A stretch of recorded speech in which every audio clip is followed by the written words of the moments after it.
Hi guys, welcome back to our YouTube channel. వచ్చేస్తే కొత్త recipe తెచ్చేసాను. ఇది ఇంట్లో ఎవ్వరూ లేనప్పుడు చేయండి గైస్. ఉంటే మా అమ్మతో చీపురుగడ దెబ్బలు తప్పే కదా, నాకు తెలిసినా కొట్టిద్ది అనుకోండి, అది వేరే విషయం. ముందు ప్రాసెస్ చూద్దాం రండి. ముందుగా బాయిల్డ్ ఎగ్స్ ఫ్రై చేసుకోండి గైస్. ఉప్పు కారం వేసుకోండి. తర్వాత మ్యారినేట్ చేసుకున్న చికెన్ కూడా ఫ్రై చేసేసుకోండి విడివిడిగా.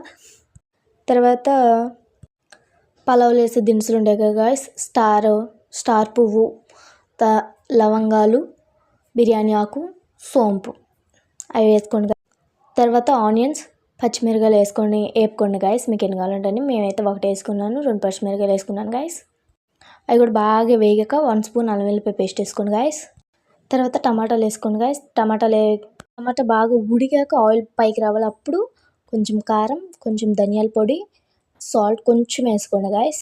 అది కూడా బాగా తిప్పుకున్నాక చికెన్ ఫ్రై చేసుకున్న చికెన్ కూడా అందులో వేసుకోండి. తర్వాత నానబెట్టుకున్న బియ్యం వేసేయండి గైస్. తర్వాత ఏ గ్లాస్తో అయితే బియ్యం తీసుకున్నామో అదే గ్లాస్తో వాటర్ 2 కప్స్ తీసుకోండి గైస్.